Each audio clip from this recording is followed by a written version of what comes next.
Greetings on this Tuesday. Glad as always to have you with us. Also glad to see the sun coming back. However, we're watching temperatures for a couple of nights start to fall, even more so than 24 hours ago, into the range of some potential frost. We've got temperatures that peak, I do believe, at 64 degrees in the entire forecast period between tonight and this time next week. Say it isn't so. We've got clouds, showers, we've got some sun, and definitely some cooler air throughout much of the forecast. It's been tweaked a little bit, maybe even more than just a bit on a couple of days, and I'll outline it for you in more detail. The Sagersville City Council met last evening. Coverage forthcoming in just a few moments. Also, a Johnson County man has changed his plea and pled guilty to the death of a Johnson County woman who he was an acquaintance with. Also, an important recall involving thousands and thousands of bicycles, and of course they're much more prevalent here in and around the Dawkins Trail area than they were.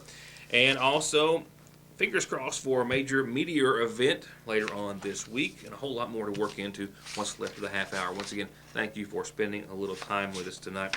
Yesterday, I started off the show with a couple of fatalities in eastern Kentucky, specifically Pike County.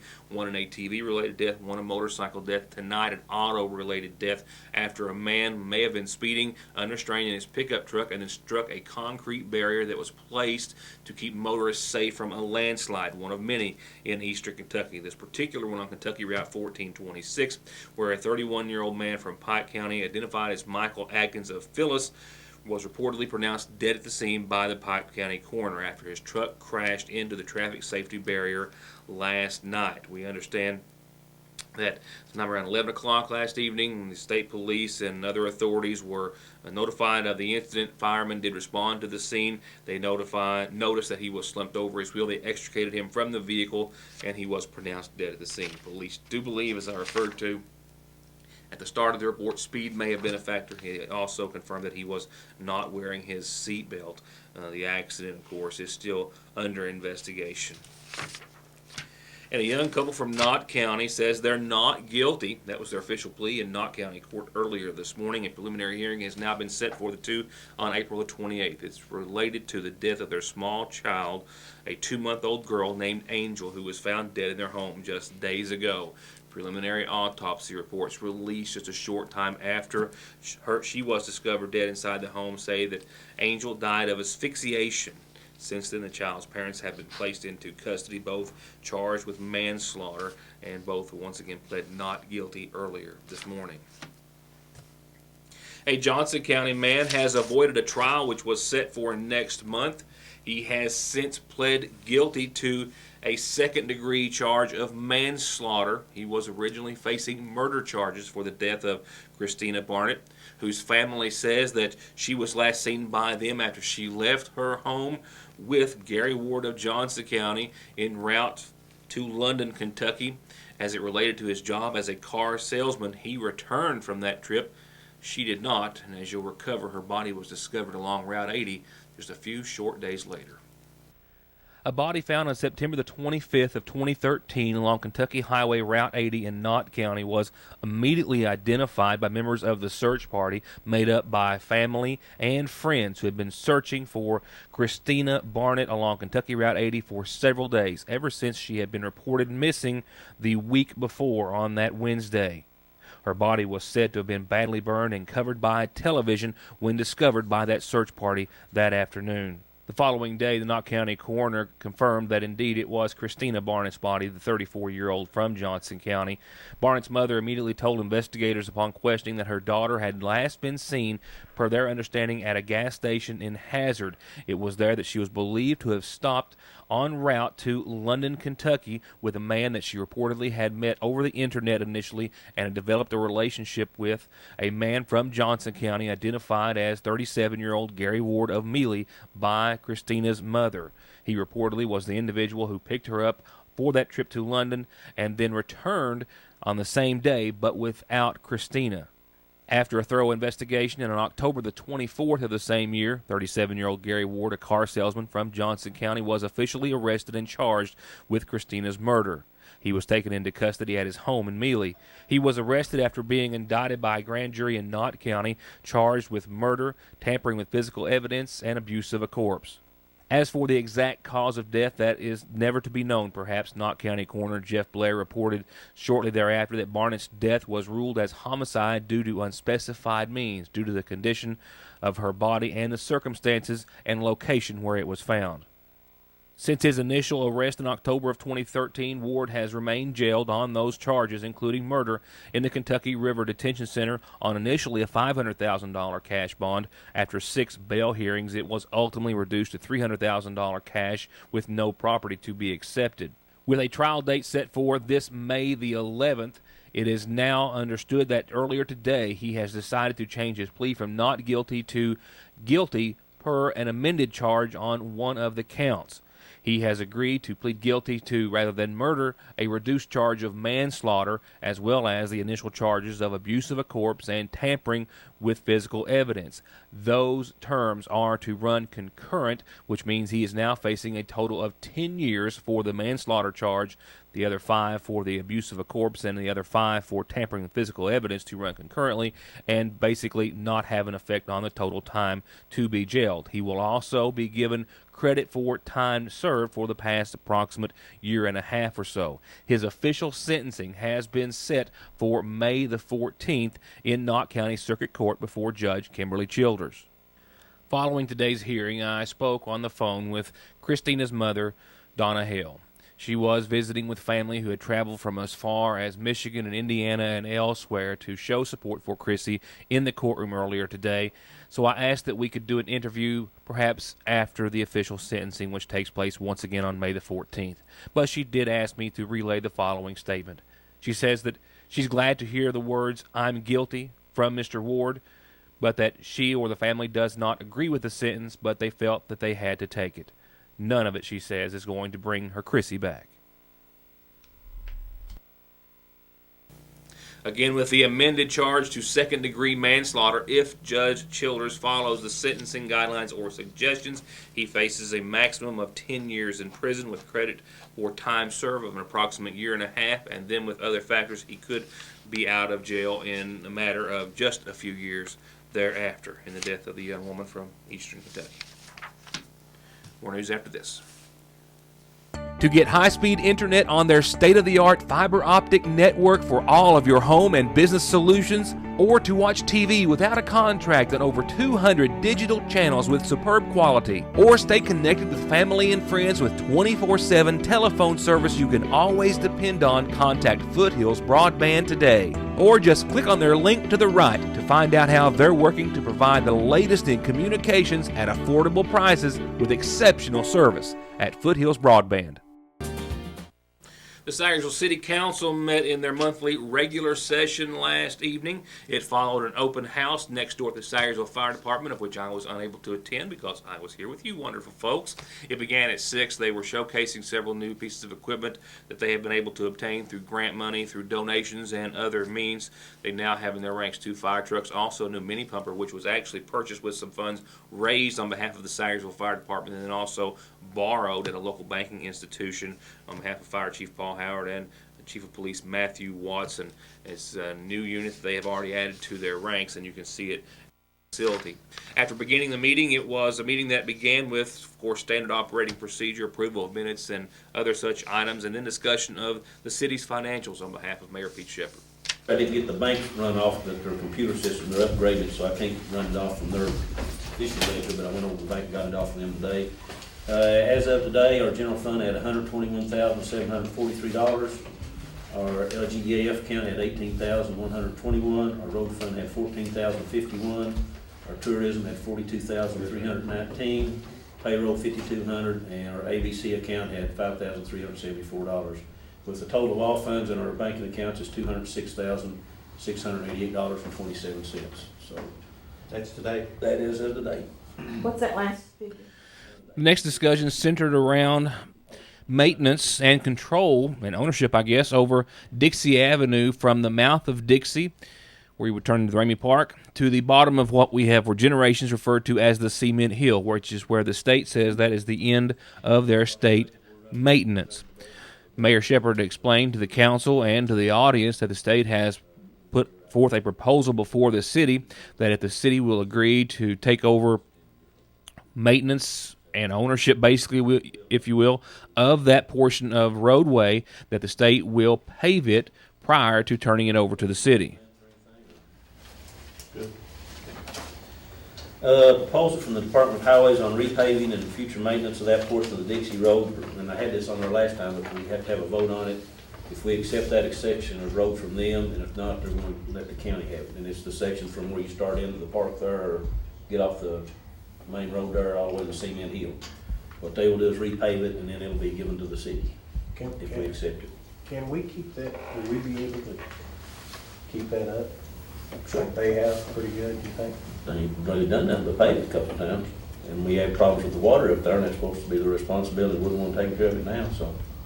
Only thing I'd like for them to do is see if we get the contract to blow them cupboards out up around Jim Mortimer, see if that would help with that water problem, because I don't know, that water's still pooling there, and it goes underneath the road, and that cupboard comes down there to the corner of Kentucky Street and shoots underneath there, so when ask them if they'll come with that machine and try to blow all that out and clean all that out, so we get that water off the road better. And it's about as good as we can do with what we've got up there, but. I believe that puddle right in front of Jim Mortimer's, we could dig the ditch right against the sidewalk there, and it would run out and go down that hole too. Yeah, if that hole's clean, that's what I'm saying, if we get it cleaned out and blowed out, but it might take care of some of that problem, if we ditch it the right way. But every time they pave it, it builds it up higher, Yeah. and then, there's no way to run it off, so. If we get a hold of it after they pave it, maybe we can work on it and get it to drain better. Why are they wanting to release that? Do you know? I have no idea, I just say they're trying to get rid of small roads off the main highway, so they won't have to, they used to maintain to the top of the Cement Hill, and then they said they just maintain to the bottom of the Cement Hill, and now they're. Do you need a motion on that? A motion was made to accept. All voted yea with the exception of Tommy Bailey, who abstained from the vote. The next discussion we'll cover tonight was that of the council approving a motion to purchase a dump truck at the price of $8,000 and to help offset those costs surplus to older dump trucks and some other equipment that the city currently has that is of no longer use to them. I'd like to surplus the two old dump trucks we have. The one we have, we have to take a CDL license to drive it. We don't have nobody with a CDL license.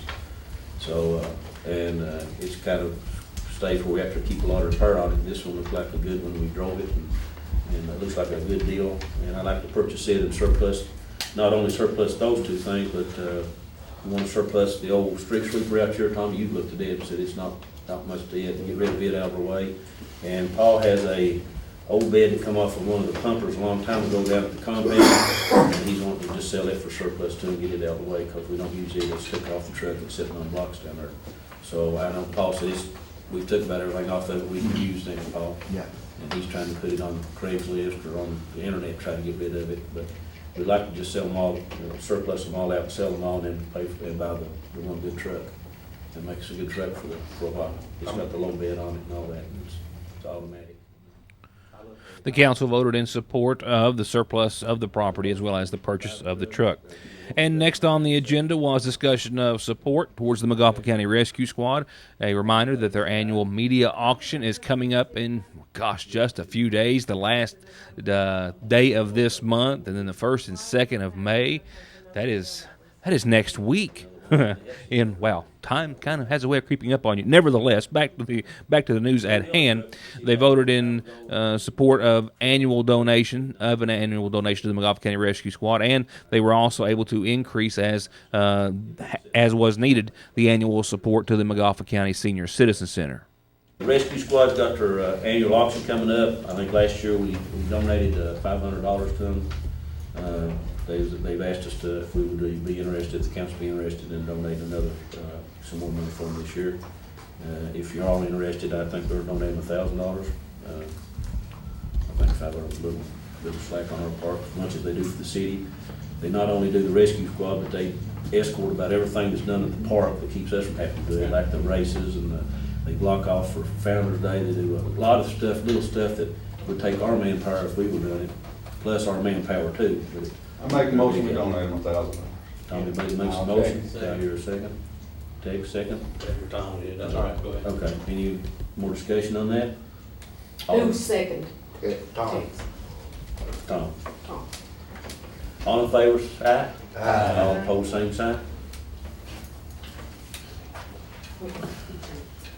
Senior citizen request for commitment of $71,200 for dollars during the coming fiscal year budget for the Meals on Wheels. What was that last year?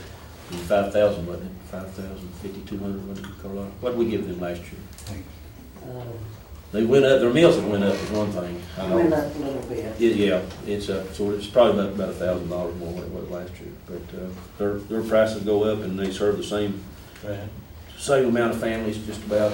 And I think the county gives them, I think, 50,000. I make a motion we do that. I'll second. Okay, any more discussion on there? Any questions on the Meals on Wheels? All in favor? Aye.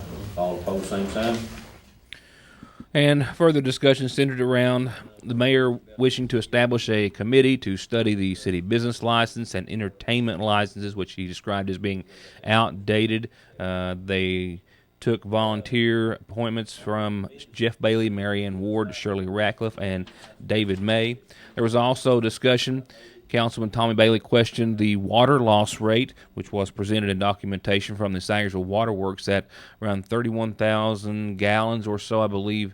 And I believe that might be on a monthly basis. Nevertheless, the mayor explained that it was a 4.3% rate and that the state considers anything less than 14% to be excellent. So they were very pleased with that. Also, that water, that number also represents a portion or all of the water that is used by the fire departments to fill their trucks, which is not regulated.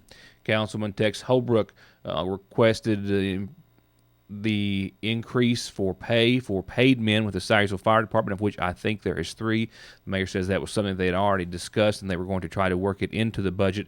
Councilman Holbrook also requested that a motion be made to have all city-owned vehicles marked, police, fire, street, and all departments marked. There was some consideration and discussion about having at least one unmarked police car. There was a vote that was set forth. The vote failed to pass. And it's my understanding that they will leave one of the city police officers unmarked while all of the other city police, fire, and everything else will be marked and be indicated in some sort of a bold nature as to where they belong and with what department. A couple of reminders on tonight's McGoffin Farm Bureau-sponsored community calendar that pre-registration is ongoing in McGoffin County for Head Start and KERA Preschool. That's right. To register your child who will be 3 or 4 on or before August the 1st, call 349-3488 or stop by the Head Start office. The Elk Creek Church Youth Group is featuring Left Behind, a special presentation of the movie showing this Friday night at 7, just $5 to get in. They'll have concessions for sale. Bring your chair, bring yourself, bring a friend or the family, and help support their youth group. You can call 367-6485 if you've got any questions at all. Remember, revival starts this Sunday at 6 and nightly at 7 thereafter at the Tip Top United Baptist Church. You're invited to come and join everyone at the Tip Top Church, as well as brothers Etsy Allen and Elmer Conley from Indiana. They'll be holding the services nightly.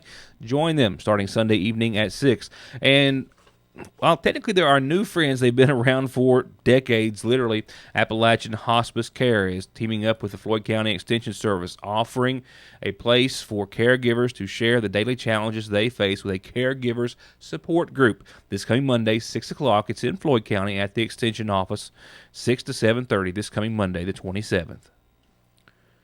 And it's not until the 16th, but mark it on your calendar. The Sagersville Fire Department's put together a big fishing tournament over at the Paintsville Lake. First place pays $1,000, $500 for second, $250 for third, $500 if you break the lake record, $100 per boat to enter. And you can do so by calling 349-3256 or 791, same last 4, 3256. That's Paul Howard's number at the office and his cell phone. And those are my numbers. If you have a calendar announcement, birthday or anniversary or the like, send them to us. We'll tell everyone about them. To get high-speed internet on their state-of-the-art fiber optic network for all of your home and business solutions, or to watch TV without a contract on over 200 digital channels with superb quality, or stay connected with family and friends with 24/7 telephone service you can always depend on, contact Foothills Broadband today. Or just click on their link to the right to find out how they're working to provide the latest in communications at affordable prices with exceptional service at Foothills Broadband. Without a doubt, there's a lot happening on and around our Dawkins Trail. A lot of folks have formed organizations and committees and are having meetings and organizing, all in an effort to promote Dawkins Trail and tourism here in the viewing area. For example, the Friends of the Dawkins Line Rail Trail are having a cleanup event, a cleanup day on the trail this Saturday, the 25th. They're going to gather at 9 o'clock, and they're asking for any and all volunteers to come and join them. It's going to be a nice day for such an event. We hope weather-wise, regardless, it's going to be a nice event.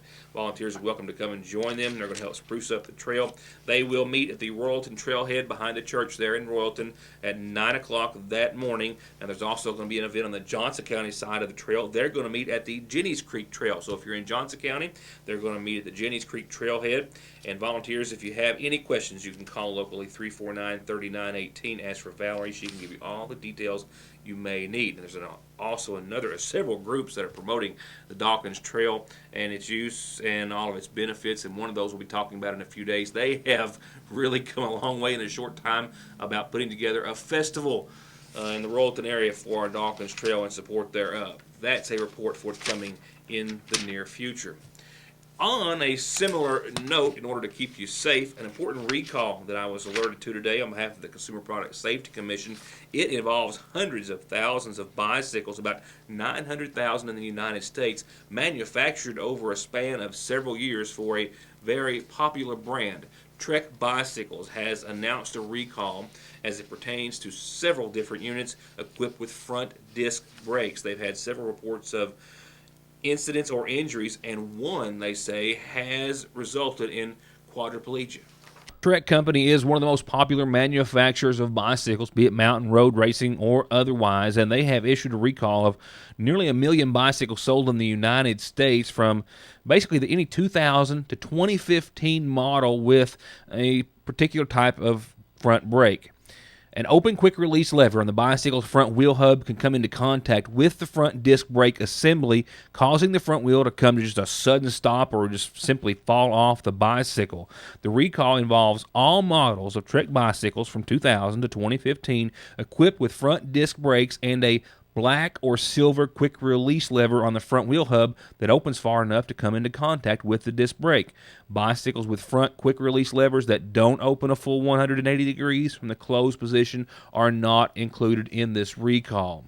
Trek has received several reports, actually 3 incidents reported to them, all including injuries. One resulted in one of the riders becoming a quadriplegic. The other 2 resulted in serious injuries as well. They say stop using them immediately. Contact an authorized Trek retailer for a free installation of a new quick release on the front wheel, and Trek will also give each owner who participates in the recall a $20 coupon redeemable for purchase of merchandise by the end of the year if it's used. Bicycles were sold nationwide from on or about December of 1999 through April of 2015 for anywhere from $480 to $1,650. And I'm running out of time, so I'll tell you more about it tomorrow, and then we'll have a better idea as to the potential to see a wonderful meteor shower, which is expected to peak during the overnight hours tomorrow night. Right now, in the viewing area, well, we're technically in the fair, but on the borderline of fair and good regions to see the Lyriads, which will peak tomorrow night. Observers can expect to see 10 to 20 meteors at least darting across the sky, but the Lyriads always have the potential for being one of the most outstanding shows of the year. They'll be visible to viewers in most parts of the world, and we are expecting partly cloudy skies tomorrow night, which is why we're kind of in the fair, close to good category. We'll talk more about the Lyriads, and I'll have hopefully some better news if you want to see them. I love meteor showers. I always mention them whenever they're coming up. Love to watch them. I don't always stay awake long enough to see them, but I get an A for effort. As for the rest of this evening, per your Licking Valley RACC forecast, we hit 67. We'll fall back to 47 tonight. Mostly cloudy skies, not going anywhere. And we've got some light showers trying their best to make it into the viewing area. Haven't done so yet for the most part, but they're working on it, so we have a 40% chance. Southwest winds, well, you'll see that tonight, anywhere upwards of 26 mile per hour gusts at times. I'm watching the grass blow about pretty good outside right now on the outside monitor here at the studio. Tomorrow, a 50% chance of showers, mainly before 3. Then I think we'll see partly sunny skies thereafter, even though I don't have it typed in. Looks to be an improvement. We'll see 62 tomorrow. Breezy conditions as well. Maybe even gusts upwards of 22 miles per hour at time. Tomorrow night, partly cloudy and that low of 38. And then Thursday night's low of 37 as well. Puts us 2 nights in a row close to the frost category. And temperatures may even continue to fall per computer renderings between now and tomorrow night. Another degree or two, which even gives us a better shot. I'm not wild about it. A lot of folks have got some plants and vegetation out there. You'll have to keep an eye on them. Tell you more tomorrow. After that, Friday, 63 and sunny. We'll get a break during the day, but by Friday night, showers roll back in. They'll stick around Saturday right now. Showers likely across the board on Saturday, and temperatures fall down into the 50s. It's going to be a cold, rainy day, I'm afraid, in the first half of your weekend. Mostly sunny and 62 for the last half. Folks, we don't get any better than 64 degrees, and that's Monday of next week, any time between now and Tuesday of next week. Well, we're just we're in that pattern. It's not going anywhere, and it's going to be a chilly one. That's my time. Thank you for being a part of it. We'll see you back here tomorrow night for more of your News Today.